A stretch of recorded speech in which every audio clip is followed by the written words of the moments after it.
Good morning, Nath food ওয়ার্ল্ডের একটি ব্লগে আপনাদের স্বাগত। তো সকাল সকাল আমার ছেলেও কাজে লেগে পড়েছে, কারণ আজকে খুব খুশিতেই রয়েছে। আজ অনেকটা সকাল সকাল উঠে পড়েছে, কারণ আমাদের বাড়িতে আসবে ওরও দিদি আর আমারও দিদি আসবে, তাই এত আনন্দ। তাই আমি বললাম ছোটো একটু জলটা ভরে দিত, সঙ্গে সঙ্গে জলটা ভরে দিল। যদিও অন্য দিন হলে দিত না, আজকে মাসি আসবে জানে, তাই জন্য জল ভরতে লেগে পড়েছে।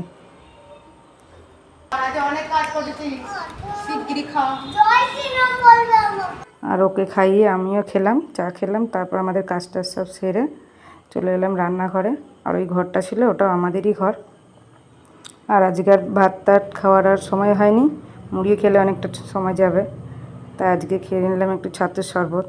আর ছাতুর শরবতটা আমি এইভাবেই খাই, নুন চিনি দিয়ে শুধু ভালো লাগে না, তাই একটু লেবু টেবু পেঁয়াজ লঙ্কা দিয়ে খাই।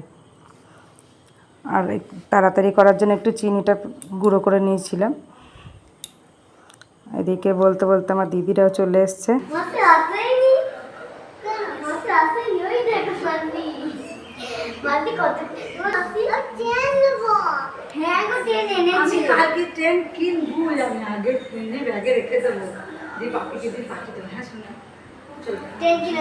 কি লাগবে না লাগবে মাসিকে সব বলা হচ্ছিল, আর আমি এদিকে করছিলাম ওদের জন্য একটু শরবত।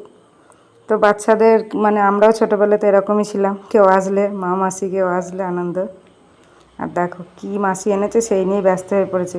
এগুলো কেউ বাড়িতে খায় না কি সেটা নয়, খায় তো অবশ্যই, কিন্তু কেউ আসলে আনন্দ বাচ্চাদের। আর মশলাটা দেখে বুঝতেই পারছেন কি রান্না হবে আজকে।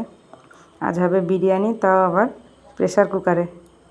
আর এটা করছিলাম আলু পটলের তরকারি, একটু পনির দেবো। আমার দিদি আবার মাছ টাছ খায় না, মাছ মাংস কিছু খায় না, ডিমটা খায়।